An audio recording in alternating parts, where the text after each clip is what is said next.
기억절 읽겠습니다. 이튿날 요한이 예수께서 자기에게 나아오심을 보고 이르되 보라 세상 죄를 지고 가는 하나님의 어린 양이로다. 요한복음 1장 29절. 예. 세상 죄를 지고 가는 하나님의 어린 양. 우리에게 아주 익숙한 말씀인데요. 그 어린 양 하면은 저는 무엇이 생각이 나느냐면 예전에 어느 모임에 갔더니 그 아마 장막부흥에서 했었던 것 같아요. 이 실제로 어린 양의 어떻게 이제 죽임을 당하고 그리고 어떻게 그 번제단에 올려가는가 그거를 직접적으로 그 양을 거기서 잡으면서 하는 그것을 이제 이렇게 보여주시더라고요. 그럴 때에 그때는 그 어린 양 하얀 그 어린 양을 끌고 왔는데 그 눈이 너무 순한 거예요. 너무 선해서 아 그거 보면은 정말로 애처롭기도 하고 너무 귀여운 그런데 그 양이 멋모르고 이제 주인을 따라왔겠죠. 근데 그 어린 양을 눕히고는 이제 이렇게, 그 요리사를 하고 계시는 분이래요. 그분이, 어느 곳에 집어넣어서 어떻게 해야지 이 양이 고통을 당하지 않고 죽는가를 알더라고요. 그래서 칼을 집어넣어가지고 어디를 딱, 찔렀더니 그냥 픽 하고 쓰러지더라고요. 근데 저는 그 양이 그야말로 이 반항하지 아니하고 그냥 순순히 시키는 대로 이뭐 하면서 그냥 푹 고개를 숙이면서 생명을 잃어버리는 그것을 보고 한참 동안 그게 눈에 어른어른거렸었어요. 근데 이제 거기에 예수님이 이렇게 어, 그 위에 덮치면서 예수님의 모습이 이런 모습이구나. 이제 그러한 것이 이렇게 접목되면서 늘 마음속에 있었는데 아브라함과 이삭을 통해서도 그 이삭이 하는 행위와 그 어린 양과 예수님과 이 모든 것이 합쳐지면서 참 하나님께서 우리를 구원하시기 위해서 이러한 모든 것들을 사용하시면서 설명해 주셔서 얼마나 감사한지 모르겠어요. 근데 이 우리에게 주신 성경을 통해서 창세기에 말씀하셨고 또 요한계시록에 끝맺음을 해주셔서 성경 전체에 그 예수 그리스도 어린 양 되셔서 우리가 생명을 얻은 하나님으로부터 이제 돌아설 때에 생명을 이룰 수밖에 없었지만 그 생명을 다시 주시기 위해서 이러한 구속 사업을 미리 우리를 창조하시기도 전에 다 계획하시고 또 결론으로 끝맺음 하셔서 그 어린 양이 어떠한 일을 하셨는가 그거를 알게 해주셔서 너무 감사드리고요. 아무리 성경에 말씀을 넣어주셔도 깨닫지 못하는 거는 참 우리 스스로 뭐 깨달을 수 있고 깨닫지 못한다는 게 아니라 하나님께서 정말로 갈급한 영혼들, 하나님을 사모하는 그 심령들에게는 그 깨달음을 주셔서 하나하나 이 모든 것들을 영적인 눈으로 볼 수 있게 해주시는 그 과정이 있고 그 특권을 우리가 누리고 있다는 걸 생각을 하면 정말 우리가 복을 많이 받은 사람이라는 것을 이렇게 깨닫게 되네요. 그래서 성경의 말씀이 너무 귀하고 그 말씀 속에 숨겨진 이 비밀들을 우리 모두가 하나하나 깨달아지는 그런 시간이 되기를 바랍니다. 오늘 창세기 기초의 하나님의 어린 양, 여자의 후손에 대해서 말씀해 주시고요. 그리고 또 이것을 점차로 점차로 풀어나가면서 우리가 하나님이 누구신지, 하나님의 속성이 무엇인지, 그리고 우리는 왜 이 땅에 태어나서 이렇게 살아가고 있는지, 왜 우리가 이제 죽음을 맛보아야 되는지, 그럼 죽음 뒤에는 무엇이 있는지, 그것을 이제 이렇게 풀어주시면서 계시와 예언으로 하나님이 아, 정말로 우리를 이끌고 계시고 있고 하나님이 무엇을 우리에게 가르쳐 주시고자 하는가 그거를 알게 하시는 것 같아요. 그래서 학습 목표로 가면은 깨닫기에는 창세기의 개념들은 계시와 예언을 이해하는 중요한 토대를 제공한다. 또 느끼기에는 예언의 본질은 인류의 문제와 죽음을 해결하시는 하나님의 사랑이다. 그리고 행하기에는 예언이 말하는 끝을 헤아릴 수 없이 깊은 사랑을 신뢰하며 그 위에 굳게 선다. 이렇게 학습 목표를 통해서 우리가 오늘 함께 아, 이야기하면서 또 깨달으면서 서로 도우면서 우리가 알아가야지 될 것 같네요. 예. 또 같이 나누실 분들, 우리 집사님들, 공부하신 집사님들 또 이 장에서 나누실 분들 좀 나눠주세요. 저는 아까 그 양을 잡는 그걸 말씀을 하셨는데, 홍강희 목사님 그 여성 선교 거기에 참석한 적이 있어요. 근데 거기서 이제 그 전에는 진짜 양도 끌어다가 그렇게 그런 것도 했대요. 근데 저 때는 그걸 안 하셨는데 단지 혹시 다녀오신 분들 계세요? 거기? 홍광희 목사님 1년에 한 번씩 그거 하지. 올해도 9월 달에 또 하시잖아요. 근데 거기서 그 진짜 관을 갖다 놓고 이렇게 십자가에서 돌아가셨다가 이제 그런 말씀을 해주시고 그다음에 거기 한 번씩 이렇게 누워보는 이렇게 거기 관에 문 다 닫고 그런 거를 한번 이렇게 체험을 했었는데 어 그게 이제 예수님께서 어 이 세상에 계획이 죄 짓기 전에 이미 벌써 우리가 죄 짓고 우리가 만들어지기 전에 이렇게 계획을 하셨다 그러잖아요. 돌아가실 것을 그것까지도 계획하신 거예요. 근데 그때 그 관 속에 누워서 또 그런 저기를 하는데 얼마나 제가 펑펑 울었던지 그 가끔 그런 생각을 하게 되더라고요. 하나님이 나를 위해서 그렇게 여기 그림에도 있네요. 구리뱀처럼 이렇게 달려서 나 대신 돌아가시지 않았으면 나는 그 관 속에 영원히 갇혀서 그냥 사라지고 말 그런 존재였는데 다시 싹 이렇게 열리면서 이렇게 일어나는데 이게 하나님의 은혜구나. 나를 깊은 관 속에 장사 지낼 수밖에 없었던 나를 이 그 징그러운 구리뱀, 그 뱀을 십자가에 못을 박았잖아요. 죄를 박아버렸잖아요. 그래서 내가 다시 일어나서 살 수 있었구나, 있구나. 그런 것을 뼈저리게 느낀 적이 있었어요. 여기 결론을 보면 이 창세기의 기초는 결국은 요한계시록을 이렇게 뒷받침한다고 돼 있어요. 요한계시록의 몇 가지 큰 개념은 창세기에 기초한다.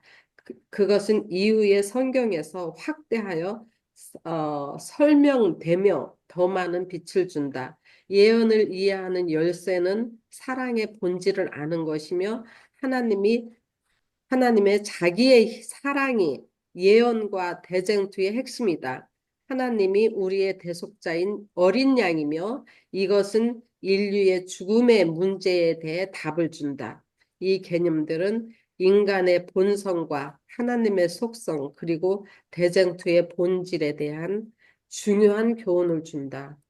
요번 과가 암시, 형상, 상징 그렇잖아요. 그래서 요 창세기를 이해하면 계시록도 이해할 수 있다. 이런 말씀드린 것 같아요. 여러분들 생각 좀 말씀을 해주세요. 맞습니다. 저는 어느 개신교회 목사님이 양자바 제사 지내는 것을 이렇게 얘기해 주셨을 때 그걸 쭉 들으면서 양을 죽였을 때 정말 아까 그 요리사분은 바로 찔러서 바로 죽었다 그랬잖아요. 근데 익숙치 않은 사람들이 양을 죽였을 때는 수도 없이 찔르는 거예요. 그랬을 때 그 양은 그 수도 없이 찔러가는 그 아픈 것들을 참고 견디는 것을 이렇게 생각하면서, 우리가 여기에 지금 아까 읽어주신 대로 이 개념들은 이 인간의 본성과 하나님의 속성, 그리고 대쟁투의 본질에 대한 중요한 교훈을 준다. 그래서 우리가 정확하게 하나님의 그 사랑과 그 은혜와 그 구속의 그 경륜과 그런 거를 정확하게 우리가 깨닫지 못하고 알지 못하면 어린 양을 수도 없이 괴롭히고 죽이고 그런 게 이렇게 저도 그래 왔지 않나 하는 생각을 하면서 참 우리가 얼마나 예수님을 괴롭혔을까 하는 생각을 많이 했어요. 그리고 또 죽이고 그걸로 끝나는 게 아니잖아요. 살을 벗겨내고 살을 가죽을 이렇게 분리시키고 또 뼈를 갈라서 각을 이렇게 뜨잖아요. 내장을 꺼내놓고 그런 모든 일, 저도, 예전에 고기 먹어서 요리를 이렇게 했던 기억이 나는데, 그 가죽 벗기는 게 그게 보통 어려운 게 아니에요. 그리고 또 각을 뜨는 거, 뼈를 발라내는 거, 그게 보통 이거는 뭐 어려운 일이 아니에요. 그런 게 각각 의미가 있잖아요. 저의 모든 교만을 내려놓고, 저의 모든 내장에 있는 모든 걸 하는 그런 모든 과정 속에서 그 과정들이 저희가 하는 게 아니라 예수님이 하시는데, 저희가, 협조를 안 하면, 코오퍼레이션이죠. 우리가 이렇게 같이 하나님과 그렇게 하지 않으면, 이건 너무너무 힘든 일이잖아요. 그래서 예수님께서 우리를 이렇게 평생 이끄시는 그 길 속에서 얼마나 많이 고통과, 슬픔과 그런 거를 겪으셨을까 하는 생각을 해봤어요. 아까 양 잡는 얘기를 해주셔서 저도 생각이 나서 지금도 저도 예수님을 얼마나 아프게 할까 생각을 하면 참 죄송하지만 또 인간의 본성이요. 그거 알면서도 또 그 짓을 하고 있는 거예요. 그래서 참 죄라는 게 이 본질이 얼마나 강한지 생각했습니다. 예, 정말로 제 본질이 얼마나 강한지 하나님께서 아주 미워하시고 아주 싫어하시는 것이 바로 죄잖아요. 그러니까 이 죄가 얼마나 참 강한지 하나님의 아들께서 이 땅에 오셔서 그 생명을 내어 주셔야 할 만큼 제가 아주 잔악한 거죠.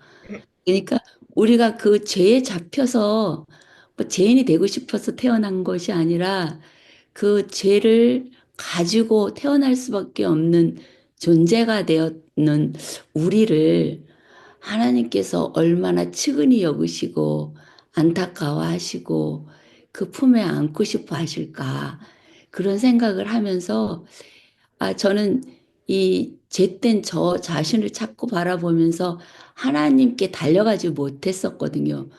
그냥 죄를 지면 하나님께서 벌하시는 거로만 생각을 하고 그래서 숨어버리고 싶은 아담과 하와가 숲을 사이 숨었듯이 저도 예전에는 숨었죠. 근데 진짜 죄의 본질을 알고 나면 하나님께서 우리를 정죄하시는 하나님이 아니신 그 이유도 좀 깨달아지겠고요. 그리고 이 죄가 이 땅에 들어온 게 하나님께서 뭐 이렇게 창조하신 것도 아닌 거고, 어, 참, 그거를 정말로 미워하시는 그런 하나님이시니까, 우리가 하나님을 의지를 해서 그것을 이겨내고 싶은, 그러니까 성령을 구하는 그런 죄가 되면서 죽을 수밖에 없는 저이지만, 이 하나님의 그 품성, 그 깊은 사랑을 지금 조금만 깨달아도 감동이 되는데 더 깊이 깨달으면 얼마나 큰 감동 속에서 살겠어요. 이렇게까지 기다려주신 하나님께 너무너무 감사하는 거죠. 그래서 점차로 점차로 더 하나님에 대한 신뢰가 쌓이고 그리고 하나님처럼 참 사랑을 품은 그런 사람이 되고 싶은 그런 생각이 더 깊어지네요. 예, 감사합니다. 월요일 날로 우리 일요일로 넘어갈까요? 사라조 집사님? 네. 첫 그러면은 번째 언급의 원칙. 그거는 우리 김경수 집사님 읽어주시고 또 같이 나누죠.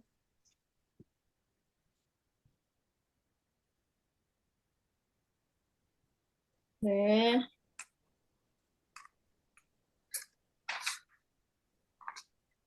처음에 거기 대부분 거기서부터 읽어요? 네, 네. 대부분의 전공 과정은 일반 개론 수업으로 시작하는데 이 과정은 해당 주제에 대한 심화 학습의 기초가 되는 광범위하고 기본적인 원칙을 다룬다.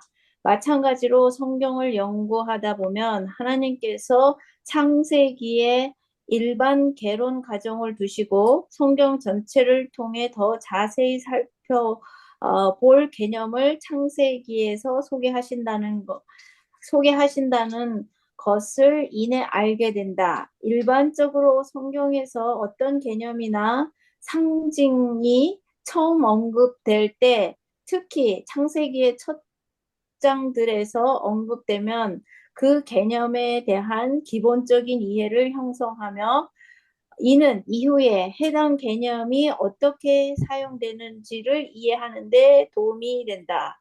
일부 성경학자들은 이것을 첫 번째 언급의 법칙이라고 부르지만 이것은 언급한 법칙이 아니라 이러한 방식으로 적용되지 않는 것도 많기 때문에 법칙보다는 원칙이라고 부르는 것이 더 적절할 것이다. 일반적인 성경 연구와 성경 예언 모두에서 나타난 원칙은 하나님께서 기본적인 개념에서 시작하여 시간이 지나면서 점진적으로 그 개념을 확장시키시는 것이다. 이러한 과정은 수년, 심지어 수세기에 걸쳐 진행될 수도 있다. 또 되어 있는데요. 이, 이, 이 말씀의 첫 번째 언급의 원칙이 창세기만 공부를 다 해도 하나님께서 무엇을 이루어 가시려고 하시는지 이게 창조부터 이 요한계시록까지 아주 축소해서 다 담겨져 있는 게 창세기 말씀 같아요. 제가 개인적으로 창세기 말씀을 묵상해 보면, 근데 이제 제가 잠깐 이제 여기에서 성경절을 좀 빨리 찾아봤었는데 이사야 40장 7절 8절에도 풀은 마르고 꽃은 시드나 하느님의 말씀은 영원히 서리라 이거고 말라기 3장 6절에도 나는 주라 변치 아니하리라 히브리서 13장 8절에도 보면 예수 그리스도는 어제도 오늘도 영원토록 동일하시다. 이 주어진 성경절을 제가 지금 이렇게 얼른 찾아봤는데 하나님께서 창세기에 담아 놓으신 하나님의 원칙은 창조를 해주셨고 창조한 하나님의 자녀들이 자녀들에 대한 하나님의 사랑의 마음은 영원히 변치 않는다는 거예요. 그래서 죄로 인해서 모든 것이 다 풀도 마르고 꽃도 시들고 다 시들어서 없어져도 하나님께서 직접 창조해 주시고 또 예수님을 통해서 죄가 들어올 경우 방어책까지 다 마련해 주신 하나님의 그 원칙 그리고 창세기에서 우리가 여기도 나오지만 아브라함에게 주셨던 그 약속 그것은 어떠한 상황과 상황 속에서도 변치 않는다는 거예요. 그래서 제가 개인적으로는 여기서 말씀을 나눠주셨지만 예수님의 그 십자가를 통해서 이 제약된 세상에서 죄로 인해서 죽어갈 수밖에 없고 또 저희들의 인생이 제약 속에서 고통과 시련과 아픔 속에서 살 수밖에 없는 것이 저희들이 죄로 인해서 저희들에게 주어진 그 결과이지만 예수님의 십자가를 통해서 우리를 구원해 주시겠다고 하시는 그 예수님 하나님의 사랑의 원칙은 변함이 없고 영원히 그 가정들을 이끌어 주셔서 영원히 쓰게끔 하시겠다고 하는 것이 이 하나님 첫 번째 언급의 하나님의 원칙이 아닌가 저는 이 짧은 기양 성경 말씀을 통해서 그렇게 한번 제가 묵상을 하게 되었습니다. 맞습니다. 여기에서 언급됐던 것처럼 이 창세기가 처음 쓰여진 책이잖아요. 처음 쓰여진 책이지만 마지막에 쓰여진 계시록에 이것이 같이 이어져서 결코 그때나 처음이나 마지막이나 하나님의 사랑이 동일하다. 하나님의 뜻이 동일하다. 하나님의 계획이 동일하다. 우리를 향한 그 사랑이 동일하다. 이런 말씀인 것 같아요. 그렇죠. 우리 네. 남인순 집사님 뭐 보태실 말씀 있으신가요? 아닙니다. 지금 그 성경절에 김경숙 집사님이 읽으신 그 성경절에 모든 것이 다 포함되어 있네요. 그 음, 끝에 히브리서 13장 8절에도 음, 예수 그리스도는 어제나 오늘이나 영원토록 통일하시다고 했잖아요. 우리가 음, 그것만 믿으면 어, 이사야 40장 7, 8절에도 풀은 마르고 꽃이 시든다고 한 하나님의 그 기운이 우리가 그것을 이해하고 하면은 하나님께서 모든 것을 채워주시고 우리가 성령의 인도로 잘 따라가고 있는 것 같습니다. 음. 아멘. 사단은 어떤 교묘한 방법으로 진리를 흔들고 있습니까? 요거 한번 나눠볼까요? 사단이 어떻게 이 진리를 지금 흔들고 있나요? 아니, 성경 창세기를 보면요. 믿음의 노독들이라는 분들을 이렇게 가만히 들여다보면 이러는 막장 드라마가 없는 거예요. 그렇죠. 완전히 이거는 지금 시대도 용납이 안 되는 일들이 그때 이루어지고 그것도 믿음의 노독 하나님께서 선택하신 분들의 그삶 속에서 나타나더라고요. 음, 그래서 그거를 보면 우리의 어떠함이 아니라 하나님의 어떠하심, 결국은 예수 그리스도의 십자가를 통하여서 당신의 생명을 통하여 우리는 그거를 받아들이게 되고 음, 그래서 하나님이 해놓으신 일이 때문에 우리는 구원을 받는 거지 음, 우리가 뭘 해서 구원을 받는 게 아니거든요. 근데 그렇죠. 사단이 교묘한 방법으로 진리를 흔드는 이게 가장적인 게 지금도 이게 잘 정립이 안 되는 게 우리가 뭘 해서 우리가 뭘 구원을 얻기 위하여 이렇게 하는 행동으로 구원을 이루려고 하는 그런 것들이 많이 우리 삶 속에 스며 들었더라고요. 근데 그것을 알아가고 깨달아가는 게 이게 진리를 알아가는 거고, 그렇게 진리를 알았을 때 우리 하나님의 사랑을 더 크게 알고 더 깨닫게 되는 것 같아요. 아멘.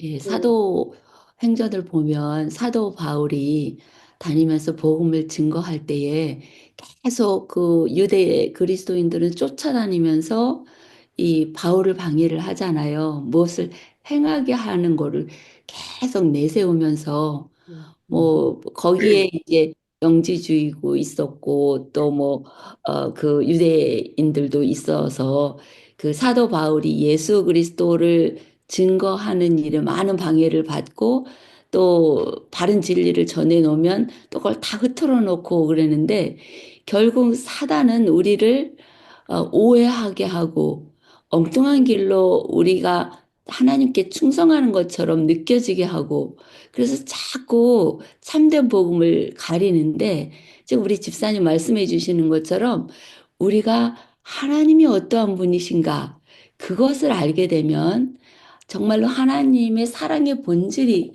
무엇인가를 깨닫게 되면 그러면은 하나님께 순종하고 하나님께 나아가기가 더 쉬운 것 같고요. 이 나 자신은 자꾸 점점 작아지면서 하나님 앞에 모든 영광을 돌릴 수 있는 그런 믿음, 그리고 하나님을 신뢰하게 되는 그런 믿음이 더 커지게 되는 것 같아요. 음, 맞아요. 이 진리는 흙과 백이 완전히 다르잖아요. 밤과 낮이 완전히 다르듯이 분명히 다른데 우리가 이렇게 구분하기가 어려울 때도 있어요. 정말 아주 눈을 씻고 봐도 이것이 참인 것 같은데 거짓일 때가 있잖아요. 오죽하면 참기름이라 그러겠어요. 또 거짓이 난무하니까 정말 정말보다 다이아몬드도 정말보다 더 정말 같아요. 음, 네, 그런데 그건 분명히 거짓이거든요. 자세히 보아 알아야 돼, 우리가. 그 가짜 지폐, 가짜 돈도 얼마나 저는 이제 이거 사업을 하면서 가짜 돈이 가끔 나와요. 그럼 음, 그러면은 그것을 모르고 이제 그냥 이렇게 은행에 집어넣으면 은행에서는 딱 잡아내요. 음, 그래서 그것을 다시 도로 주지 않아요. 그 사람들이 딱 저는 그거 해갖고 받아서 다시 쓰진 않지만 그것을 갖다가 이렇게 확인을 시켜주고 싶어서 다시 달라고 절대 음, 안 줘요. 어, 받아서 그 사람들이 그걸 폐기 처분하고 없애버린대요.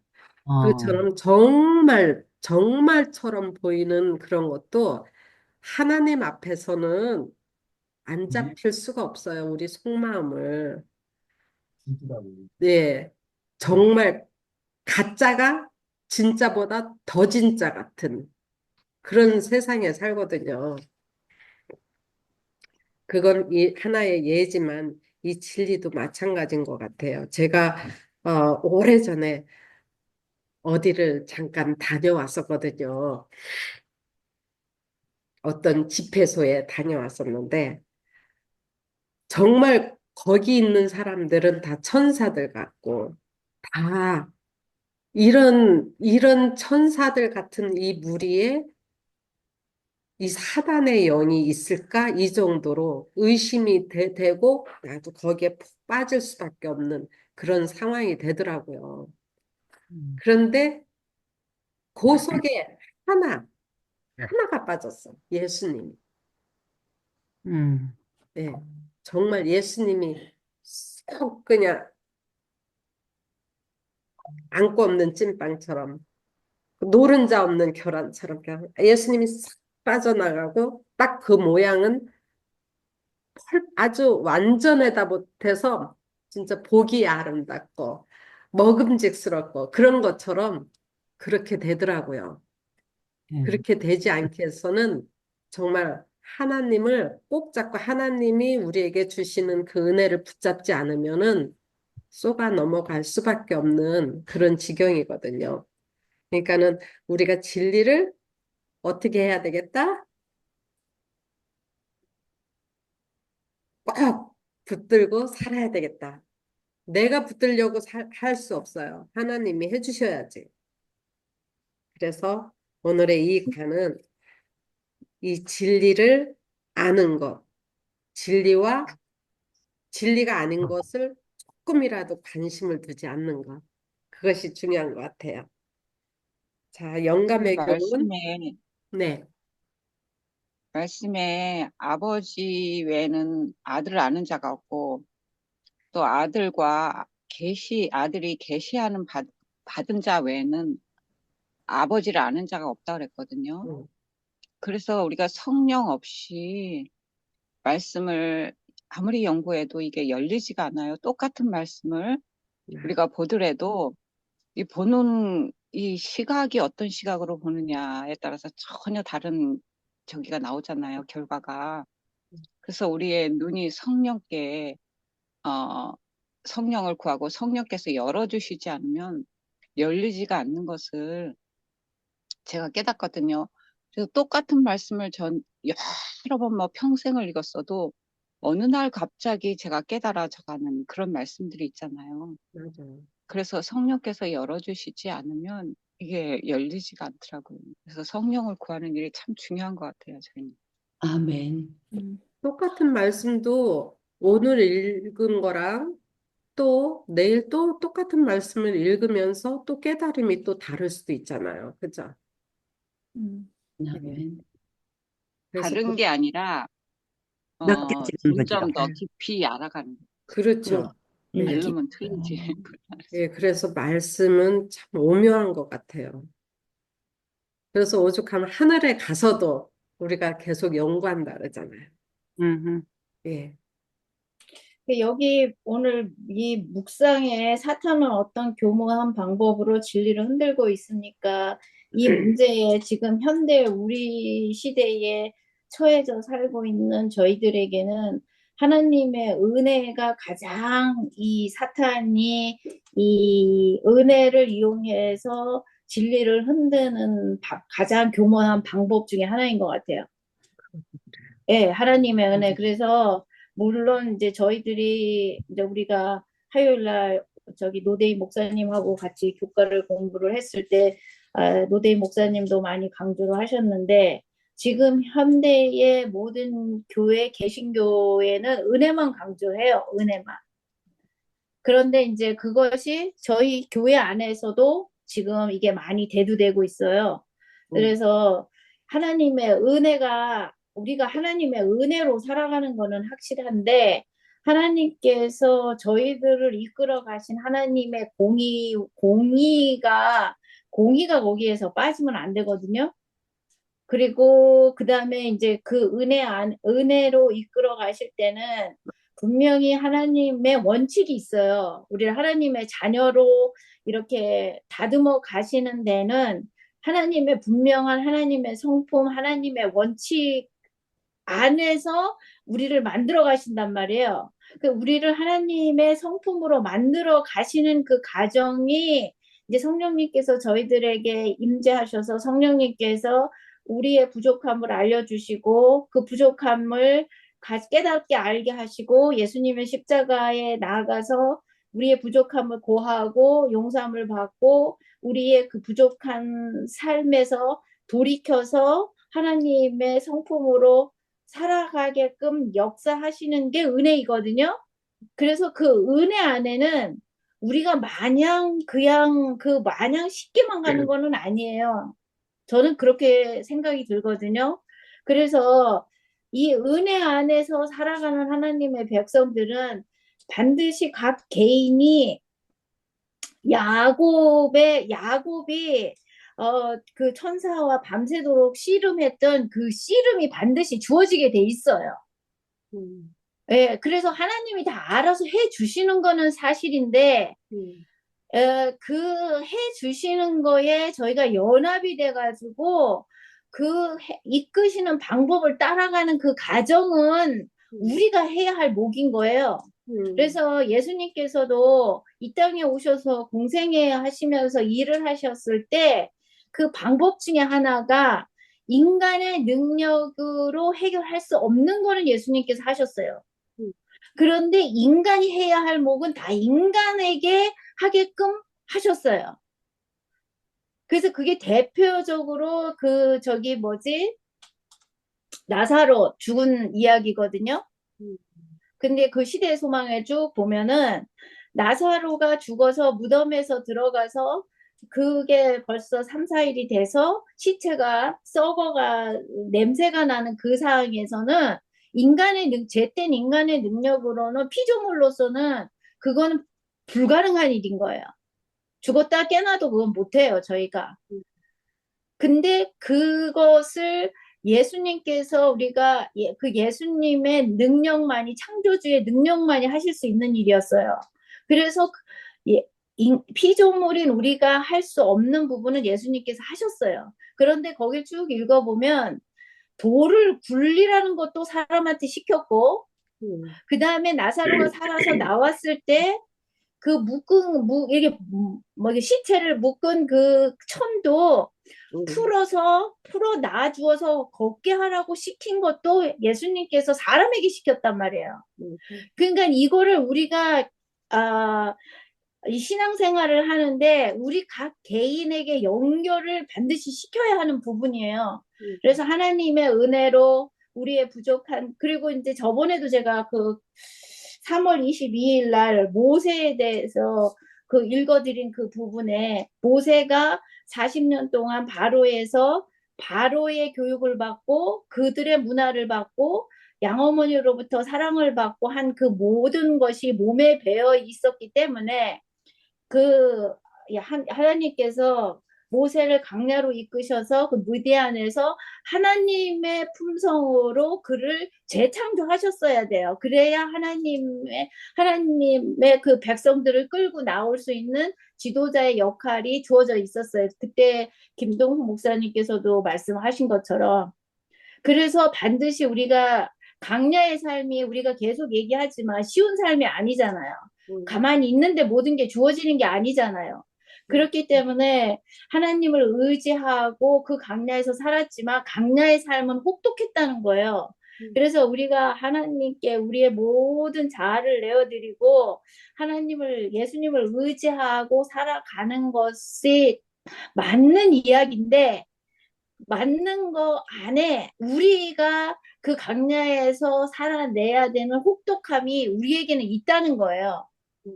그래서 그냥 쉽게 가지는 거는 아니라는 거예요. 그래서 말씀을 자꾸 이렇게 묵상을 하다 보면 어느 목사님은 우리가 하는 거는 없고 다 하나님의 은혜로 되는 거고 하나님께서 그렇게 이끌어 주신다고 자꾸 얘기가 나올 때에 그 말이 틀린 건 아니에요. 맞아요. 그런데 이끌어 주시는 그 이끄심은 우리가 하나님을 바라보고 우리 자신이 뭐가 이 제약된 세상에서 사탄의 성향과 기질로 길들여져 있는지를 보게 하실 때 예수님의 의의 능력을 힘입어서 그 잘못되어 있는 거에서 벗어나게끔 해주시는 그 의지에 순종을 해야 된다는 거예요. 의지가 있어야 되고 또 그 이끄심에 우리가 노력을 해야 하는 우리의 포션이 반드시 있다는 거예요. 그래서 지금 이 시대에는 사탄이 가장 교모하게 진리를 흔들고 있는 게 무조건적인 하나님의 은혜. 이게 저는 개인적으로 가장 지금 무서운 사탄의 그 기묘한 진리를 흔드는 방법이라고 저는 생각이 들어요. 네. 그래서 그래서 아까 말씀을 안식일 교과 공부에서 얘기했듯이 우리가 정확하게 대쟁투의 본질과 그런 것을 정확하게 알아야지 헛되이 예수님을 계속 찌르고 있다는 말씀이 그 말씀인 거예요. 그래서 창조의 하나님, 개신교들은 거기서 멈췄어요. 근데 재림교인들은요, 구속의 하나님에서만 멈춰 있는 거예요. 거룩하게 하시는 하나님에 대해서는 우리가 생각지를 않았던 거예요. 그래서 정확하게 우리가 이렇게 말씀을 연구하는 거는 더 대쟁투의 본질과 하나님의 그 사랑과 은혜를 더 깨달아가는 거고 정확하게 알기 위해서 우리가 정확하게 뼈대가 되지 않으면 이게 흐물흐물되고 무너지잖아요. 그래서 그 정확하게 우리가 알아가기 위해서 이 공부를 하는 거고 그랬을 때 우리가 모든 것을 이렇게 깨달았을 때 흔들리지 않는 완전 스테이 펌 할 수 있는 그 단계까지 성령께서 인도하실 거고 그랬을 때는 이제 흔들림이 없겠죠. 그 전에는 이리 갔다 저리 갔다 하기 때문에 우리가 그럴 수도 있겠죠. 하지만 하나님께서 바른 길로 인도해 주실 것을 저는 믿습니다. 그래서 아멘. 아멘. 예, 예, 그런 문제도 있겠지만 우리가 재림교인들에게 부족한 건 은혜가 너무 부족하기 때문에 아마 하나님께서 그쪽으로 많이 이끄시는 거 아닌가 생각을 해내요. 저도. 요즘에 개신교에서 많은 목사님이 은혜 하고 그리고 또 우리 교회가 자꾸 은혜 쪽으로 가고 있는데 이거는 이제 밸런스를 맞추기 위한 거라고 생각을 해요. 이 맞습니다. 믿음이랑 행위는 하나씩 분리돼서 행위로냐 믿음으로냐가 이야기할 수 있는 게 아니고요. 믿음이 있는 자는 당연히 행위도 같이 보여줘야지 되죠. 근데 어떤 사람은 율법적인 게 강한 사람이 있고 어떤 사람은 또 은혜 속에서 자비가 강한 사람들이 있고 그래서 이제 보는 각도가 틀린 거죠. 그러니까 똑같은 말씀을 가지고 보는 그 각도가 다 틀려서 그래서 이제 이렇게 의견들이 이제 또 새로운 뭐 다른 의견들이 이렇게 나올 수가 있는데 결국은 이제 맞춰질 거예요. 믿음과 행위가 분리될 수 없다는 거. 그러니까 은혜 하면서 행동을 안 하는 사람도 있어요. 그렇지만 은혜 하면서 자기가 예수님의 사랑을 힘입어서 성령님의 권능으로 자기가 죄에서 승리하는 경험을 계속 해 나가면서 이게 내가 한 것이 아니라 하나님의 은혜라고 고백을 하는 사람들이 있고 또 한쪽으로는 은혜 하면서 행동은 변화되지 않고 은혜만 주장하는 사람들이 있고요. 그리고 율법에서도 그 율법을 자기가 계속 아주 정확하게 똑바로 살아가죠. 이 바리새인들처럼 흠잡을 데 없이 행동을 하지만 마음속에는 자기가 하고 있기 때문에 자기처럼 하지 않는 다른 사람들을 정죄하는 차가운 모습을 드러낼 수도 있죠. 그리고 또 율법을 행하는 사람들 중에서도 하나님의 은혜를 경험해서 그 사랑으로 그 율법을 우리가 이렇게 지켜야지 된다 하는 그 이론을 자꾸 내세울 수도 있고요. 근데 이제 열매를 보면은 알겠죠. 열매를 믿음과 행위가 하나가 된다면 그 삶 속에서는 예수님이 나타내셨던 그 따뜻한 마음, 온유한 마음, 남들을 이해하고 포용하는 마음, 그리고 사람들마다 레벨이 틀리잖아요. 뭐 늘 옥수수 그거를 예를 드는데 옥수수가 씨가 됐을 때, 그 다음에 싹이 났을 때, 그리고 줄기가 자랄 때, 그리고 자라서 뭐 꽃이 피고 열매가 맺힐 때, 이게 다 옥수수의 완전함이잖아요. 그, 네. 그 레벨이 틀리니까 어떤 사람은 이제 씨를 심은 씨가 될 수도 있고 어떤 사람은 열매를 맺는 옥수수가 있는 그러니까는 그 과정이 틀릴 뿐이지 하나님께서 하나님의 백성을 계속 키워가는 거죠. 그러니까 내가 자라서 씨를 심었는데 갑자기 옥수수가 된 게 옥수수 열매 맺는 게 되는 게 아니라 그 조금씩 자라나는 과정이 모두 다 하나님의 은혜라는 거죠. 그래서 하나님의 이 은혜를 이해하고 깨닫고 하나님의 은혜 가운데 승리한 경험이 있는 사람들은 아직도 씨앗이고 아직도 새싹이 된 그런 사람들에게 용기를 주면서 격려하면서 그러면서 기다려주는 이제 인내를 보여주고 그래서 정죄하는 그러한 마음에서 벗어나서 이제는 그들을 감싸 안아주고 함께 가는 그러한 이제 성령의 그 뭐야 열매를 점점점 더 많이 맺어가는 이제 그러한 삶을 살게 되는 거라고 믿어요. 그래서 참, 이 나의 죄된 행위를 이 포기하는 것이 아니라 하나님을 알아가면서 성령의 능력에 의해서 하나씩 승리하는 그런 경험을 하는 그것이 바로 믿음으로 말미암는 의가 아닌가. 저는 이제 제 경험을 통해서 그렇게 또 이제 깨달음을 나누어 봤습니다. 네. 예. 음. 그래서 우리가 말씀을 확실히 깨닫지 못하면 오류와 진리를 구분을 못해요. 누가 사랑스럽게 은혜롭게 막 우리한테 잘해줄 수도 있잖아요. 그렇다고 해서 거기가 진리가 있는 것이 아니고 그 열매를 보면 엄청 사랑스럽고 참 튼실한 열매가 달려있는 듯하지만 그 가운데는 또 오류가 있을 수도 있고 그러니까 우리가 진리와 오류 사이에서 말씀이 없으면은 결국은 타협할 수도 있어요. 이 세상에 살면서 타협할 때가 많잖아요. 그래서 하나님의 말씀 위에 바로 서자. 이 말씀이 우리 월요일 소지에 있는 말씀과 다 같이 동일한 것 같아요. 이어서 교훈의 말씀을 읽어보면 예언을 이해하는 중요한 열쇠는 사랑의 본질을 이해하는 것이다. 하나님의 사랑은 자기 희생의 사랑이며 이것을 밝히는 것이 예언과 대쟁투의 핵심이다. 이러면서 이어서 말씀에 제가 요구하는 우리가 지금까지 토론하고 한 그것과 같은 맥락이라서 이렇게 간단하게 지나갑니다. 아브라함은 하나님을 향한 믿음이 있었기 때문에 제사로 드릴지라도 하나님께서 아들을 살리실 수 있다는 것을 믿기로 하였다. 그것은 인류를 향한 하나님의 사랑을 미리 보여주는 것이었다.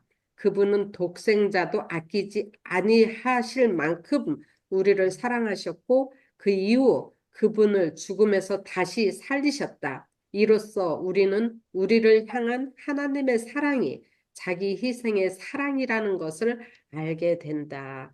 이렇게 말씀이 되어 있네요. 같은 맥락인 것 같아요. 전 일요일 소지와 월요일 소지. 그래서 이제 화요일 소지로 넘어갑시다. 시간이 지나가니까. 이삭의 질문, 어린 양은 어디에 있습니까? 여기에 대해서 또 말씀을 나눠주십시오.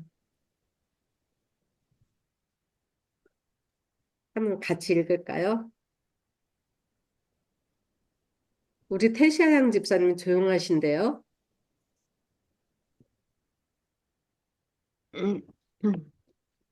사모님 이거 화요일 소지 또 올려주실 수 있으세요?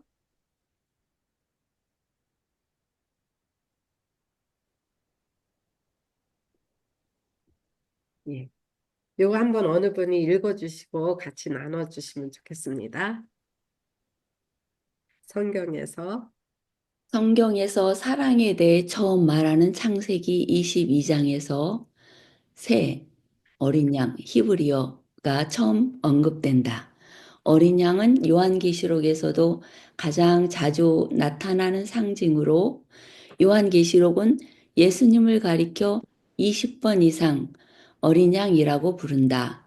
요한계시록의 가장 압도적인 장면 중 하나인 4장과 5장에서 요한이 하나님의 보좌실에 이르는 장면의 중심은 바로 어린 양이다.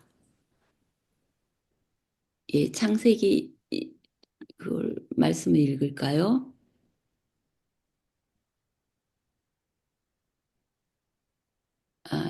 이게 많은 것 같은데 그냥 각자 읽고 하죠. 네. 예, 거의 희생 제물로 드려질 뻔했던 이삭의 이야기는 양이 어떻게 상징적으로 사용되었는지를 이해하는데 어떻게 도움이 되는가? 이 이야기는 요한계시록 5장에서 요한이 본 장면과 어떻게 연결되는가? 음.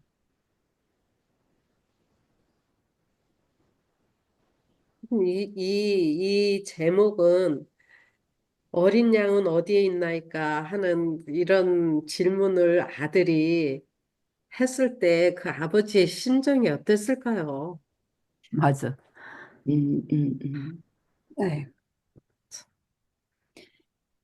그쵸. 그 예, 말씀이 참 저희 가슴을 뭉클하게 하죠. 예.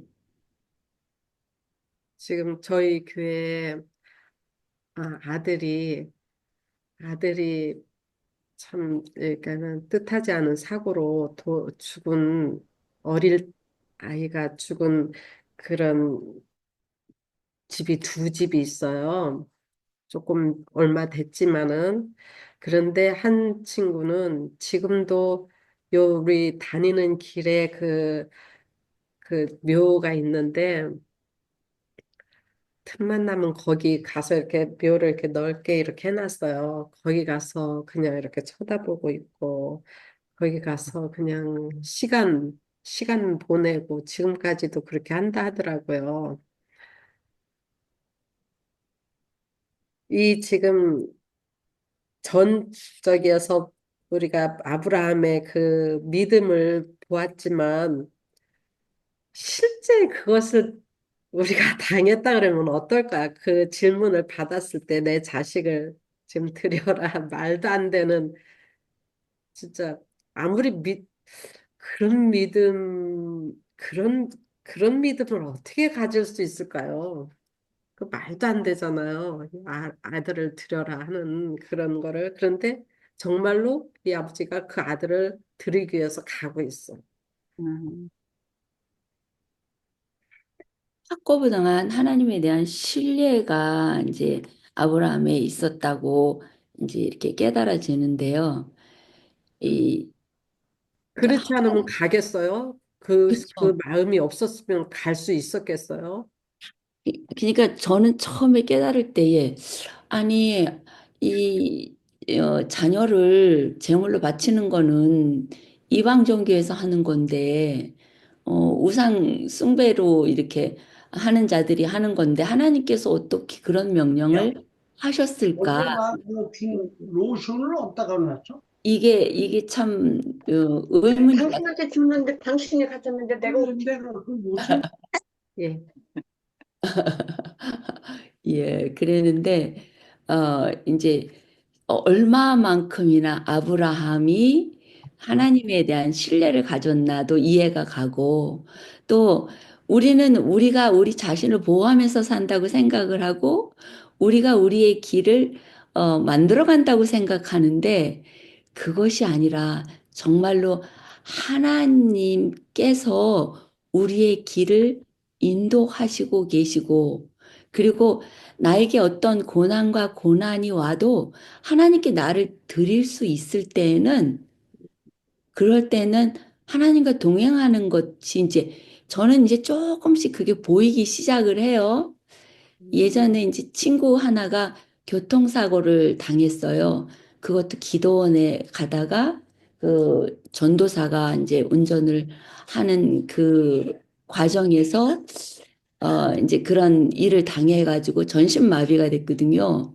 근데 그것을 어, 늘 감사함으로 이렇게 해요. 그리고 한 번도 운전한 사람에 대한 그 뭐라 그럴까 원망이 없더라고요.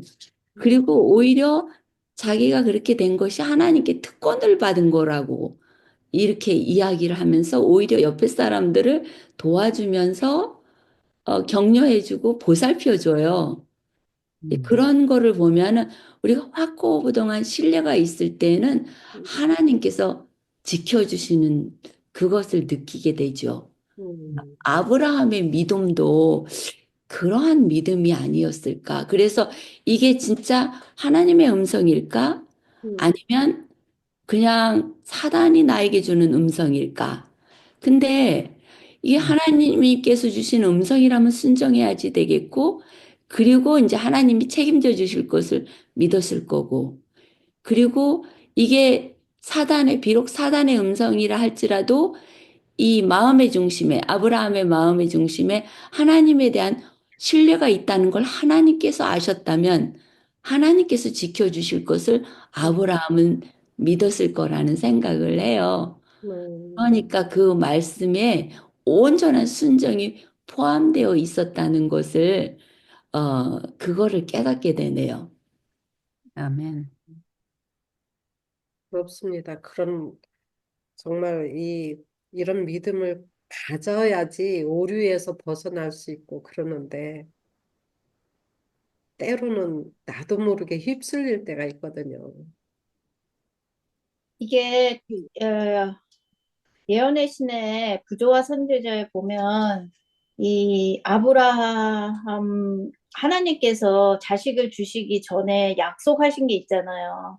너의 자손들이 하늘의 별과 같이 바다의 모래와 같이 그렇게 약속을 해 주신 그 약속이 있었고 그러고 아브라함이 이삭을 드릴 수 있을 정도의 믿음까지 그 전에 아브라함이 미스테이크를 많이 하잖아요. 자기 부인도.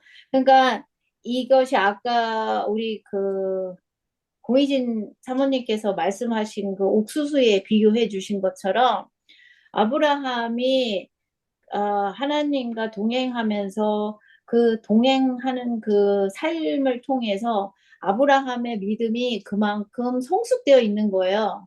그래서 신약의 성경의 말씀에도 너희가 그 뭐지 나를 위해서 자녀의 목숨도 뭐 이런 말씀 있잖아요. 그것도 다 내려놔야지 네가 정말 나를 사랑하는 거다. 라는 그런 말씀이 있잖아요. 제가 정확하게 문장은 저기를 못하겠는데 그렇듯이 아브라함에게서는 이 이삭의 모든 거였어요. 그래서 하나님의 입장에서는 아마도 이 아브라함이 걸어온 생애를 통해서 아브라함이 이삭을 드릴 수 있는 믿음의 분량이 성장이 되어 있다고 보시고 이 일을 허락하시지 않았을까 이런 생각도 저는 개인적으로 해요. 그렇기 때문에 100세가 돼가지고 정말 인간의 능력으로는 불가능한 상황에서 본인이 정말 사랑하는 부인에게서 태어난 그 아들인데 저희한테 있는 그 자녀하고는 아마 비교도 할 수 없을 거라는 생각이 들어요. 옛날에 왜 집안이 손이 귀한 집안은 막 아들 하나 태어나면은 온 가족이 다 그 아들한테 올인을 하잖아요.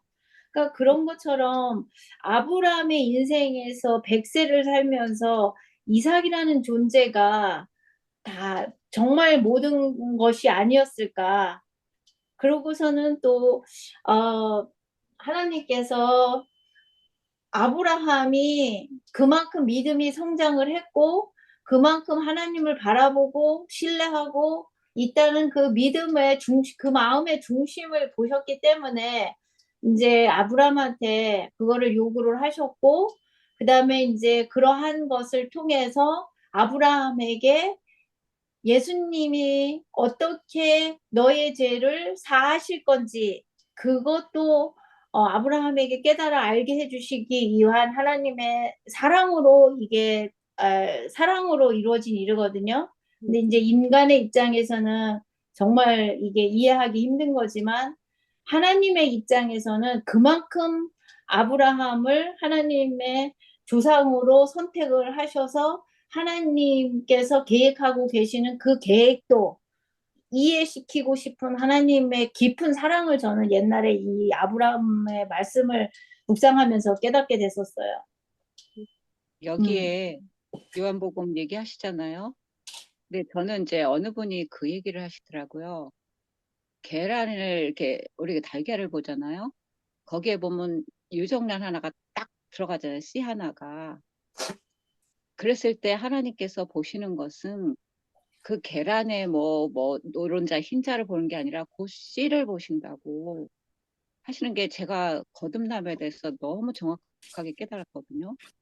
그랬을 때 이 아브라함의 이삭의 이 문제에서 중요한 부분은 아브라함이 뭘 이렇게 해서 그런 것도 참 중요해요. 왜냐하면 자아를 온전히 죽였기 때문에 여기서 포커스는 어린 양이라는 거예요. 숯불에 걸린 어린 양.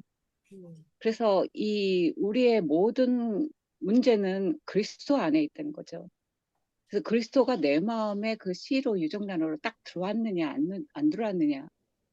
그래서 계시록의 심판의 그 기준은 내가 뭘 하고 안 하고가 아니라 내 안에 그 씨가 있느냐라는 거죠. 그래서 하나님께서 보시는 것은 심판의 기준은 그 씨가 네 안에 있느냐라는 거예요.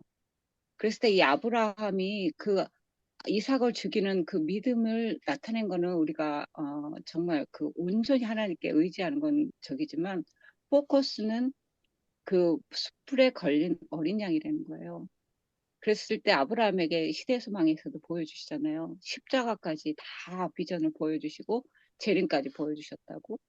그래서 그 십자가를 통해서 죽으실 그 예수님을 예표하는 거, 그게 여기에 중점인 것 같아요. 말씀하시는 중점. 그래서 이는 내 사랑하는 아들이요 내 기뻐하는 자라. 하나님께서 그 아들 예수 그리스도의 믿음을 보시고 이 이삭도 구원해 주시고 아브라함도 구원해 주셨다는 것 같이 우리도 그렇게 한다는 거죠.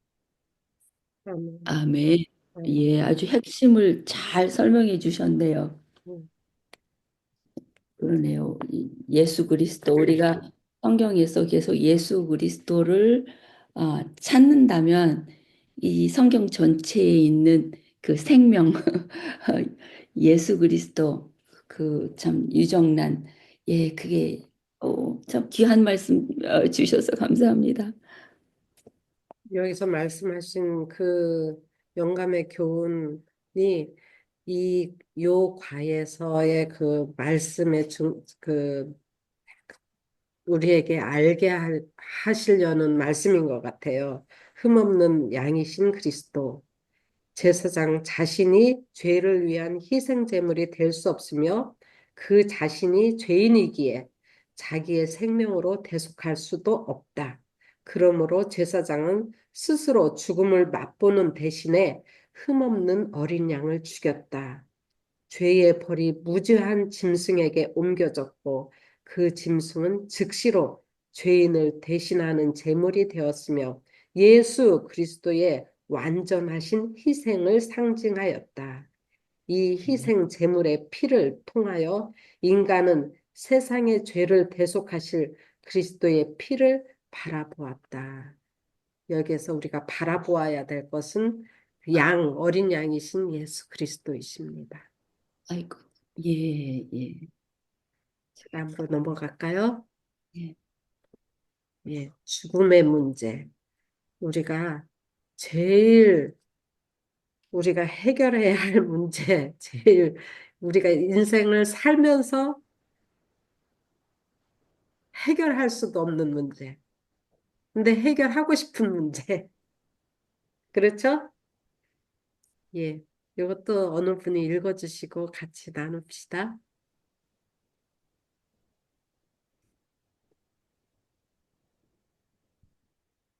이유미 집사님 읽어주시고 나눠주시겠어요? 같이?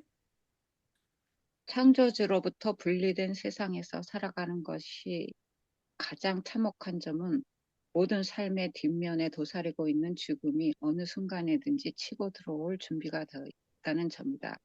죽음은 우주의 유일한 생명의 근원인 창조주로부터 단절돼 우리가 지불해야 하는 형벌, 죄의 싹이다. 따라서 그 죽음의 현실과 그보다 더 중요한 해결책을 찾는 것은 성경이 예언해서 중요한 부분이다. 그 해결책은 오직 예수님과 그분의 죽음과 부활에서만 찾을 수 있다. 성경에 나타난 죽음에 대한 첫 번째 언급과 그 첫 번째 사건은 죄의 문제의 심각성을 이해하도록 돕고 하나님의 해결책을 이해하는데 중요한 도구를 제공하며 예언의 주요 주제인 죽음에 대해 잘 말해준다. 음, 정말 믿음 있으신 분들도 죽음 앞에 딱 다가서면 흔들리는 것을 제가 많이 보거든요. 맞아. 음, 그러면 우리의 가장 죄의 그 결과의 가장 저거는 죽음이잖아요. 그 죽음을 해결하셨다는 예수님 십자가를 통해서 정말 우리에게 생명을 주셨다는 것을 우리가 믿으면 우리가 오늘 죽는다 그래도 사실 아무 상관이 없거든요. 근데 우리가 삶을 통해서 믿는다고 예수님을 믿는다고 많이 하고 교회도 많이 열심히 다니고 봉사 열심히 하지만 죽음의 문제에 딱 달았을 때 흔들린다는 거는 믿지 않았다는 거거든요. 그래서 우리가 정말 그 3개월 선언을 받는 사람들 있잖아요. 암을 통해서. 그런 분들은 너무 축복인 것 같아요. 맞아. 예, 그래서 우리가 삶을 정리할 수 있는 시간, 그래서 회개하고 돌아갈 수 있는 시간이 주어졌다는 거, 그것이 참 행복인 것 같아요. 그렇지 않더라도 오늘 내가 정말로 하나님을 믿느냐? 우리는 의심이 사실 우리 믿는다 그러는데 가만히 내 삶을 돌아보면 의심이 너무 많은 거예요. 그렇기 때문에 어떤 문제에 병이 걸렸다. 그러면 예수님을 찾아가기보다는 병원을 더 빨리 달려가잖아요. 약을 더 의지하고 의사를 더 의지하잖아요. 그랬을 때 우리의 믿음의 그 정도가 나타나거든요. 그래서 정말 이 죽음의 문제가 해결이 된다. 그러면 우리는 구원받았다 할 수 있을 정도로 말할 수 있을 것 같아요. 아멘. 살면서 죽어버리면 다 끝나는 문제다. 또 여기 보니까 죽음도 삶의 한 일부분이다. 이렇게 믿는 거는 죽으면 또 내세가 있다. 이렇게 믿으니까 삶의 일부분이라고 믿는데 여기 말씀은 그거 다 거짓말이다. 이렇게 말씀 있잖아요. 우리 다 그걸 알고 있잖아요. 그죠? 그런데 그리스도인이라고 하고 이 말씀을 같이 보는 사람들도 내세를 믿는단 말이죠. 이게 오류예요. 사단이 던져놓은 그 오류, 그 창세, 그 하와 할머니가 그때부터 오류를 집어넣었는데 그 오류가 여기 씨앗처럼 자라서 지금까지도 믿고 있다고요. 절대적으로 죽을 것이다 하는 하나님의 말씀이 아니라 또 내세 또 살 수 있다. 삶의 일부분이다. 어떻게 삶의 일부분이야? 그게 말도 안 되는 건데도 그걸 믿는 사람들이 이 세상에 많잖아요. 그게 우리는 다 두려움에서 오는 것 같아요. 맞아요. 죽음의 두려움. 그렇기 때문에 요즘에는 AI 로봇을 통해서 그 컴퓨터를 통해서 자기의 삶을 입력을 시켜놓으면 음, 그걸 포에버 사는 것 같은 음. 그런 착각을 일으키게끔 하잖아요. 네, 맞아요. 그래서 이런 거를 통해서 사단은 계속 저기 유혹을 하고 있고 모든 사람들이 거기에 이제 끌려가고 있는데 예수님의 십자가를 정확히 깨달은 사람들은 이 죽음이라는 의미를 알거든요. 이 지금의 우리가 자는 거는 죽음인 잠이지만 예수님께서 두 번째 사망하신 그 죽음에 대해서 우리가 정확하게 사실은 우리가 경험하고 정확하게 알 수는 없겠죠. 예수님 외에는. 그리고 또 나중에 음, 둘째 사망에 참여하는 사람들 외에는 우리가 알지를 못하겠지만 어느 정도는 이해를 할 수가 있거든요. 그랬을 때 그 정말 두려움의 그 해결해 주신 분이 예수님이시잖아요. 둘째 사망을 이미 가져가셨잖아요. 음, 그걸 우리가 믿었을 때 이, 이 오류에 하지 않겠죠. 빠지지 않겠죠. 음. 잘못된 우리가 그 말씀을 똑같이 말씀을 봐도 여기 분명히 있다. 그리고 또 말씀도 찝어줘요. 이 내세가 있다. 뭐 이렇게. 근데 확실한 그 말씀 토대에 서지 않으면 너무너무 사랑하는 내 아들, 내 사랑하는 사람을 만나고 싶으니까 그런 AI를 통해서 보다 보면 이게 사실로 또 믿어지거든요. 정말로 얼마 전에 저 아는 한 사람도 요새 많이 돌아가시는 것 같아요. 우리 다 아시듯이 우리 김진원 집사님도 그렇고 또 우리 오유근 장로님 너무 안타깝게 집사님, 김태년 집사님이라고 그러셨어요? 예예 아니, 저기, 베이커스필드에 사시는? 네네 돌아가셨다고요? 네 오 마이 굿네스. 네. 3월 30일에 돌아가셨다고 아니, 하더라고요. 그분이 암이었어요? 네. 아이고, 그걸, 베이커스필드에서 농사 지시는 분 예, 아닌가요? 맞아요. 어머, 예. 네.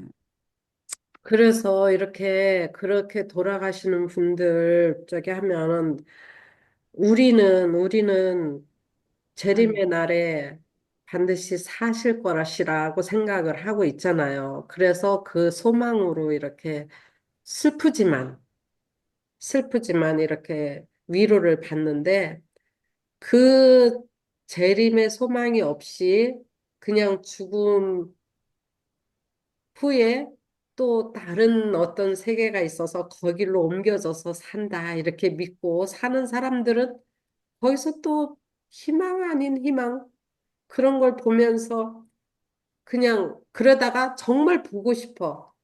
음, 그러면은 AI나 뭐 어떤 뭐를 통해서 막 이렇게 그런 사람들을 통해서 가서 보는 거예요. 그러면은 거기에 빠지고 그 본다는 거 그 자체가 하나님의 말씀을 믿지 않는 거잖아요. 제가 아는 우리 교인 가운데서도 그런 말씀을 하시는 분이 계시거든요. 음, 정말로. 예. 음, 계세요. 우리 세크라멘트 교회 안에서도. 음, 아, 정말 내세가 있지 않을까? 뭐 이런 식으로. 음, 나는 이 말씀 별로 신빙성이 없어. 이렇게 하시는 분이 뜻하지 않게 있어요. 음, 그러면서도 우리 교인이고, 그런데 그런 걸 볼 때 우리가 정말 얼마나 무서운지 몰라. 이 사단이 뿌려놓은 요 씨앗이 그렇게 말씀을 보고 같이 이렇게 하는데도 그런 얘기를 하시는 때 보면은 이걸 어떻게 해야 될까? 그래서 너는 너 믿는 대로 해. 나는 그냥 뭐 이렇게 하신다고요. 예. 하여튼 무섭습니다. 이 네. 오류가. 자,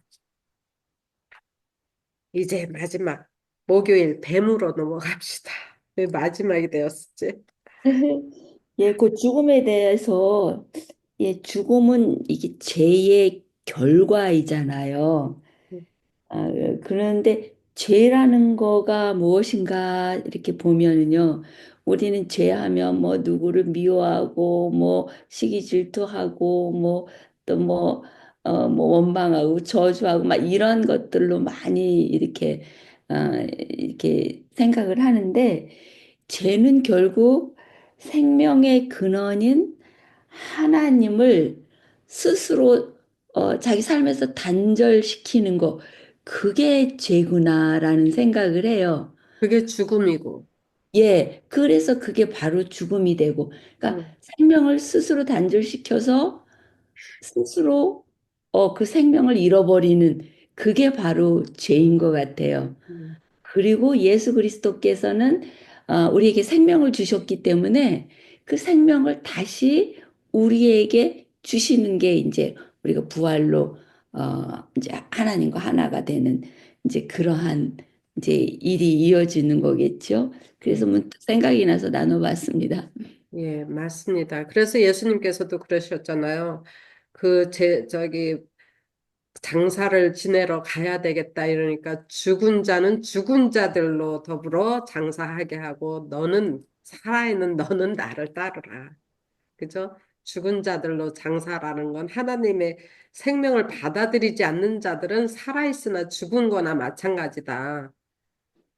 그래서 그래서 그래서 우리 기도가 얼마나 어리석게 하는지 몰라요. 우리는 죄의 결과만 갖고 자꾸 회개하고 하나님께 나가서 슬퍼하고 그래요. 근데 정말 우리가 기도해야 될 것은 생명 되신 예수님과 하나가 된 성령을 구하고 그런 것에 집중을 하면 죄의 결과는 자동적으로 없어지는데 우리는 계속 그 근원되는 하나님께 안 가고 이 죄의 그 결과만 갖고 계속 우리는 딜링하고 있는 거예요. 그러니까 이게 저희 삶의 근원에 그 변화가 없고 그러는 게 기도가 잘못되고 우리가 잘못 알고 있지 않을까 하는 생각을 했습니다. 하나님 어, 세, 나아가면 세라주 집사님, 저기 뭐야, 제가 아까 바빠서 이렇게 자리에 못 앉아서 이제 왔는데, 수요일 날 죽음의 문제에서 조금 멘션해도 될까요? 예. 네네네. 여기 죽음의 문제에서 제가 이제 공부하면서 깨달은 게, 죄의 싹은 사망이잖아요. 그죠? 네. 그래서 죽음의 문제에서 우리가, 짚고 넘어가야 할 게 죄의 싹은 사망이다. 그러면은 하나님께서는 그 죽음을 어떻게 보시고, 죽음의 문제에 대해서 해결점을 어떻게 갖고 계시는가. 그걸 우리가 짚어봐야 될 것 같아요. 그래서 죄의 싹은 사망인 건 우리가 알죠. 그럼 하나님께서는, 그 해결점을 갖고 계시는가. Of course. 우리 예수님이 십자가에서 우리 죄를 위해서 그 사망의 대속물로. 그러니까 뭐 어떤 고결한 제사장으로도 안 돼요. 오직 하나님의 아들 예수님의 피로서만 되는 거예요. 그래서 그 해결점이 십자가에서 이루셨고 하나님 보좌 우편에 앉으셔서 지성소에 계시잖아요. 그래서 우리는 그 계시록 아마 그게 계시록 몇 장 몇 절인가요? 1장 8절인가? 계시록에 보면 나는 죽음과 음부와 사망의 열쇠를 가지고 계신 분이 우리 예수님이세요.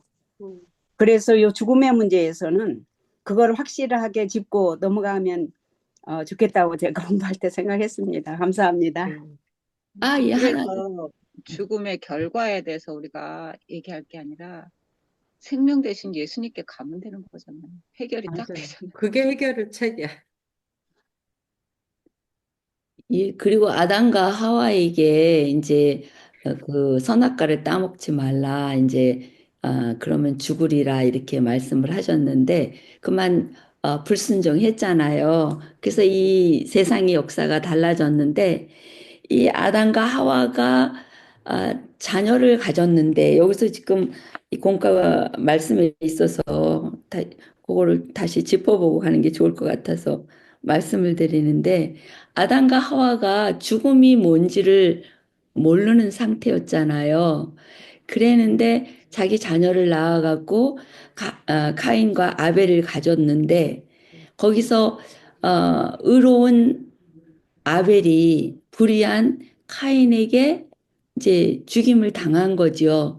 그럴 때에 아담과 하와가 죽음이 무엇인지 그것을 직접 눈으로 목격을 했을 때에 그 심정이 어땠을까? 그 생각을 해봤고요. 그것이 지금 계속 예수님께로 이제 초점을 돌려지면서 아벨이 그랬던 것처럼 불의한 자에게 죽임을 당하신 의로우신 예수님.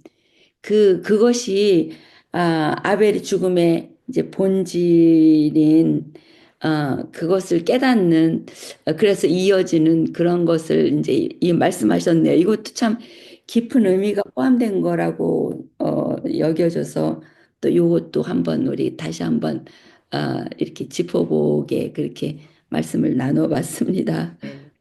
이게 말씀이 중요하네요. 영감의 교훈 한번 읽어보셔요.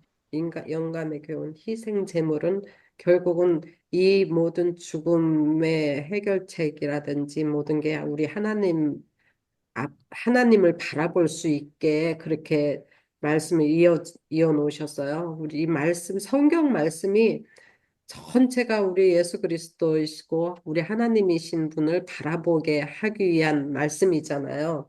이 공부, 이 교과 역시 우리가 뭐 아브라함이라든지 이런 죽음을 바라보는 것이 아니라 그 하나님 예수 그리스도를 바라보게 만드신 책이니까 그래서 희생 제물은 하나님의 아들이 그것을 한번 어느 분이 읽어봐 주세요.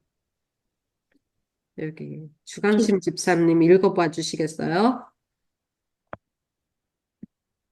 제가 이거 좀 내려드릴게요.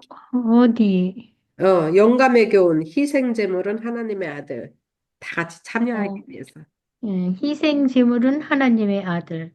하나님께서 제정하신 이 희생 제물은 아담에게 그의 죄를 항상 기억나게 하고 또한 자기의 죄를 뉘우치며 이를 시인하게 할 것이다.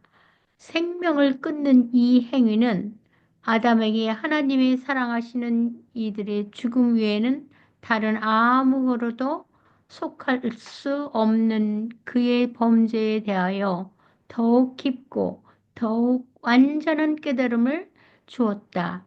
죄인은 구원하시기 위하여 이러한 속량물을 주신 무한하신 인자의 피할 수 없는 사랑에 대하여 아담은 경탄하게 경탄하지 않을 수 경건하지 없다. 않을 수 음, 없었다. 음. 예, 맞아요. 아담이 이 죽음을 보았겠어요. 그런데 이 아들의 죽음을 보면서, 어, 아들의 그 죽음을 보면서 하나님의 그 인자하심, 하나님의 뜻을 그때서야 조금 깨달았지 않았을까. 그렇죠? 그러면서 실수하면서 살아가는 게 인간인 것 같아. 이 죄의 원초적인 문제는 이게 여러분들이 말씀하신 것처럼 죽음에 관한 문제인데 저희가 제1기에 저기 제가 나가는 그 영어권 교회에 갔는데 이 문제에 대해서 많은 사람들의 의견이 나왔어요. 근데 많은 분들이 하는 이야기가 때로는 이제 여기서 이야기하는 사람들은 교회 밖 사람, 교회 안 사람 이렇게 얘기하더라고요, 보니까. 근데 음, 이제 교회 밖에 있는 사람들이 교회 안에 있는 사람보다 정말 선하게 사는 사람들 많아요. 많죠. 이타적인 정신을 가지고 사는 사람들이 진짜 많아요, 내추럴리. 음, 자기는 없고, 진짜 주위에 불쌍한 사람들을 위해서 다 내어주면서 사는 분들이 많아요. 그럼 그런 분들은 어떻게 되는 거냐? 죄와 어떻게 되는 거냐? 이제 이런 논의가 나왔었어요. 그런 게 이제 이렇게 서로 이제 디스커션을 하게 됐는데, 한국에서도 하나님을 모르고 예수님을 모르고 정말 내추럴리 선하게 사는 분들이 너무 많잖아요. 이타적으로. 그런데 이게 제일 근본적인 문제가 그래서 그들이 나는 선하게 살고 내 이기심 없이 이타적으로 사는데 내가 왜 죄인이냐? 이제 이런 질문들을 한다는 거예요. 예수님을 소개를 하면. 그러니까 우리가 죄인이기 때문에 이렇게 이제 얘기들을 하겠죠. 그래서 제가 그 문제에 대해서는 이렇게 대답을 했어요. 아무리 이타적으로 예수님의 성품으로 그들이 아무리 선하게 살아도 그들의 최후는 죽음이다. 그래서 죽음이라는 거를 맞이할 수밖에 없는 시츄에이션에 처해져 있는 그 자체가 죄인인 거다. 근데 그 자체가 죄인인 저희들을 다시 살리시기 위해서 오신 분이 예수님이시다는 거예요. 그래서 우리한테 그렇게 예수님이 중요하다는 거예요. 그래서 예수님이 없이는 근본적으로 죽을 수밖에 없는 뭐 착한 사람, 나쁜 사람을 노매라와 이 지구 땅에 태어난 모든 사람들은 다 죄인일 수밖에 없는 게 응애하고 태어나면서 죽음을 향하여 가는 존재예요. 원래 하나님께서 창조하셨을 때는 그게 아니었잖아요. 그냥 하나님과 시간 속에 관념 없이 영원히 포레버 살아야 되는 것이 하나님의 디자인인데 하나님의 디자인에 이게 문제가 이 사탄이 유혹을 해서 이것이 하나님의 이 방법이 깨어짐으로 인해서 죽게 되어버렸단 말이에요. 그래서 우리가 뭔가를 선한 것을 하고 안 하고 이거를 떠나서 우리가 죽을 수밖에 없다는 그 존재가 죄라는 거예요. 하나님의 성품과 합당하지 않기 때문에. 그래서 이게 그 죽음의 문제는 근본적으로 원칙적으로 하나님의 성품, 하나님께서 바라시고 원하신 하나님의 근원에 매치되지 않은 죽음을 맛봐야 되기 때문에 그 자체가 죄인이라는 거예요. 근데 그것을 해결해 주실 분으로 하나님께서 아들 예수님을 보내주셨고 그 아들 예수님을 통해서 이 죽음의 문제를 해결을 했는데 그 예수님을 이 죽음의 문제를 해결해 주시고 생명을 새 생명에서 영원히 살 수 있는 생명을 그분이 이루어 주신 그분을 믿지 않았을 때는 노메라와 다 죄인이라는 거예요. 그러니까는 우리는 아담에서 나온 거잖아요. 우리가 아담하고 분리해서 하나님께 뭐 생명을 얻었다든가 이게 우리가 창조된 것이 아니고 아담의 몸 안에서 계속 그 피를 받고 이어서 여기까지 온 거잖아요.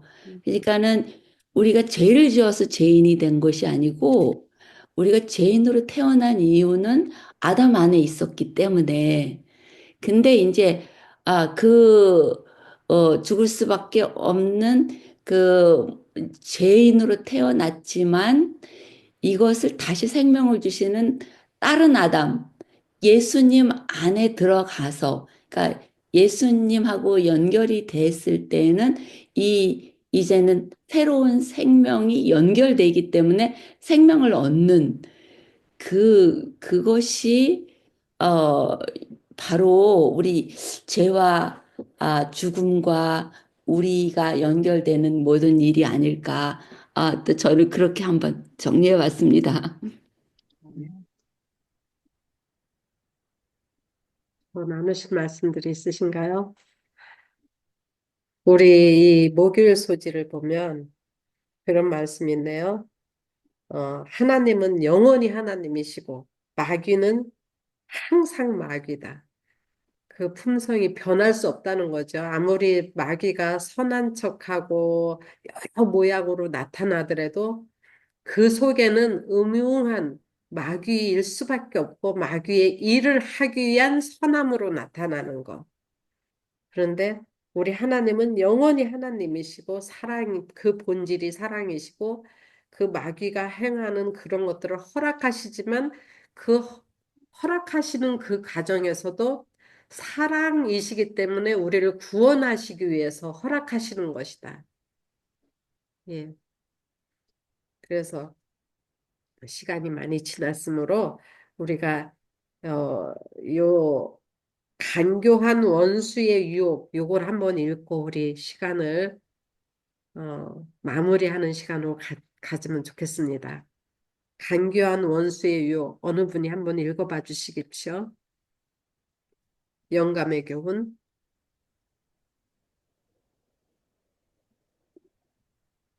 간교한 원수의 유혹.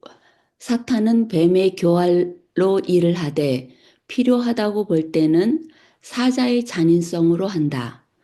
영혼들의 파멸이 그의 유일한 기쁨이고 그들의 멸망이 그의 유일한 일이다. 그럼에도 불구하고 우리는 마치 마비된 것처럼 행동할 것인가?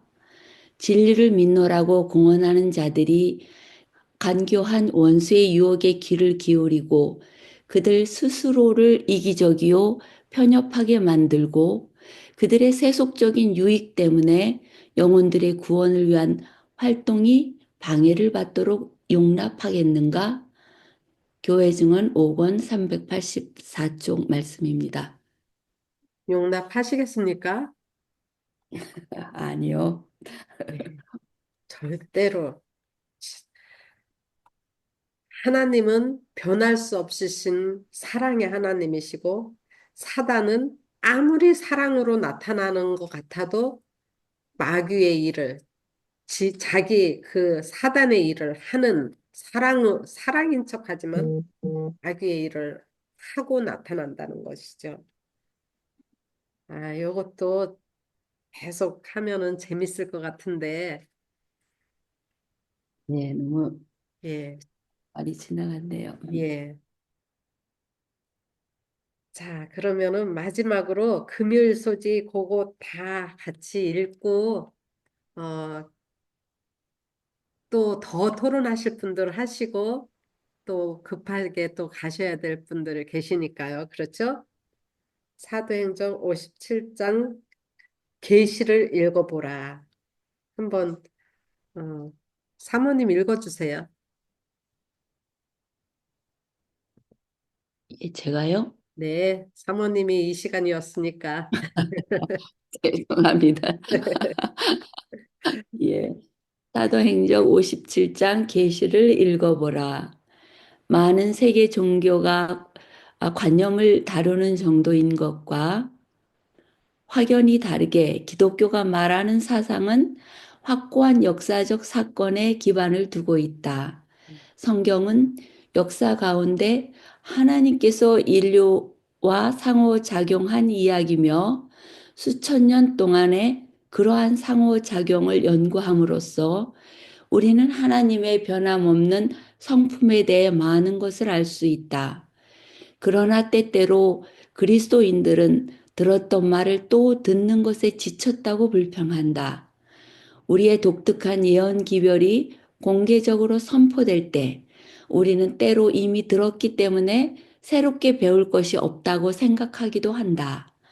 그러나 우리의 기별이 변함없이 일관적이라는 사실이 그것이 단순하거나 도전적이지 않다는 의미는 아니다. 오히려 그 반대로 무한한 하나님의 마음에서 우리에게 전해지는 지식을 공부하다 보면 끝을 헤아릴 수 없을 만큼 그 주제가 깊다는 것을 곧 깨닫게 된다. 엘렌 와이트는 요한계시록이 기록된 것은 그리스도교를 역사적 기별 위에 영원히 굳게 세우기 위한 것이라고 말했다. 젊은 일꾼들 가운데 일부는 반복된 진리의 실증을 느끼게 되었다. 신기하고 놀라운 어떤 것들에 대한 갈망으로 그들은 새로운 형태의 교리를 도입하고자 하였다. 그런 점에서 이 책은 단순히 미래에 대한 책일 뿐 아니라 과거에 관한 책이기도 하다. 요한계시록은 우리가 새로운 것을 추구하려는 욕망에 속아 길을 잃지 않고 역사적 신앙 위에 굳게 서게 하기 위해 기록되었다. 아멘. 우리 기도하고 일단은 끝나고 우리 집사님께서 나가셨네요. 자, 우리 사모님 기도 인도해 주시고 끝나고 계속 하실 분들 같이 하시죠. 네. 하나님 아버지, 오늘도 저희와 동행해 주셔서 감사합니다.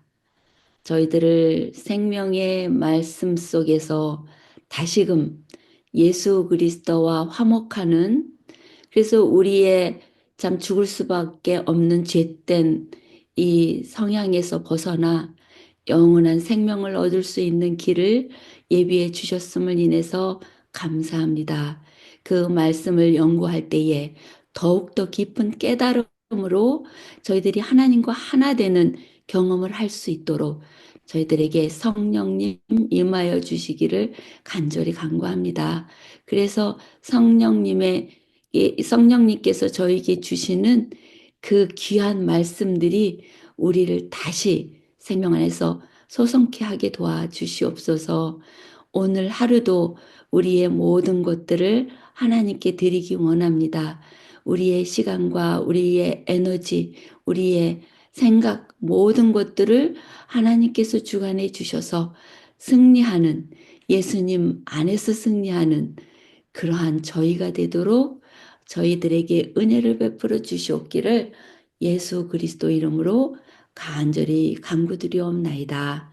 아멘. 아멘.